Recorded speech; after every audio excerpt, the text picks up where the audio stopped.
Dear Congressman Turner, dear Secretary General Rute, esteemed Excellencies, ladies and gentlemen, I would like to thank the organizers for the invitation and the opportunity to speak on the occasion of marking the 30 years since the signing of the General Framework Agreement for Peace in Bosnia and Herzegovina. In 1992, Bosnia and Herzegovina restored its independence after the dissolution of the former Yugoslavia and became a full member of the United Nations. During the brutal aggression from 1992 to 1995, the Republic of Bosnia and Herzegovina was the only subject of international law. The independence, sovereignty, and the territorial integrity of our country were confirmed by the Dayton Peace Agreement in 1995.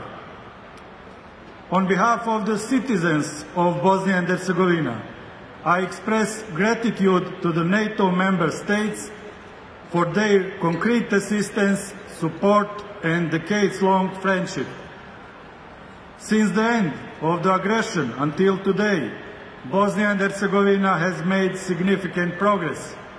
Today, Bosnia and Herzegovina stands at the doorstep of the European Union and NATO. These are strategic foreign policy goals unanimously adopted by the state institutions of Bosnia and Herzegovina. Unfortunately, the current implementation of the Dayton Peace Agreement has not eliminated the threat of the greater state projects and separatist tendencies aimed at the territorial, political, economic, and cultural division of Bosnia and Herzegovina. Ladies and gentlemen, the leadership of the Bosnian and Herzegovinian entity Republika Srpska does not respect the Dayton Peace Agreement. It is paradoxical that this destructive anti-Dayton behavior is reaching its peak precisely at the time of the 30th anniversary of the Dayton Peace Agreement.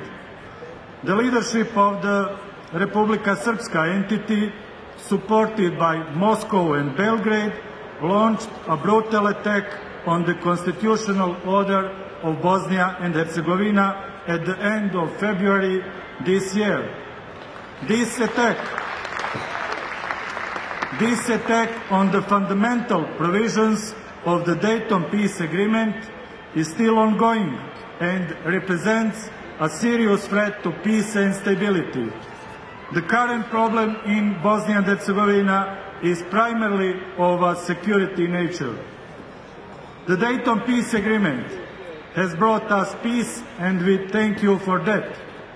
Help us defend your legacy and do not allow Russia to open a second front in the Western Balkans.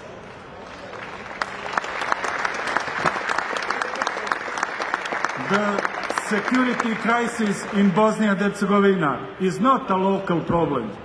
It is the result of Moscow's aggressive actions through their proxies in the entity Republika Srpska. In closing, I wish to emphasize that without changes to its constitutional arrangements, Bosnia and Herzegovina cannot count on long-term stabilization or accelerated development. In the future process of constitutional transformation of Bosnia and Herzegovina, the following principles should be kept in mind. Our country needs a comprehensive democratic reform of its entire state, social and economic regulation with the aim the basic political subject be the individual as a free citizen. The Constitution of Bosnia and Herzegovina must be based on the principles civic democracy with mandatory respect for the multi-ethnic character of the state. A top priority for all state institutions of Bosnia and Herzegovina must be the implementation of the rulings of the European Court of Human Rights. Finally, it is essential to firmly oppose any ethnic federalization of Bosnia and Herzegovina, as well as any additional ethnic divisions. Our vision of Bosnia and Herzegovina is that of a unified, democratic country and governed by the rule of law, a member state of the Euro-Atlantic family of nations. Thank you for your attention.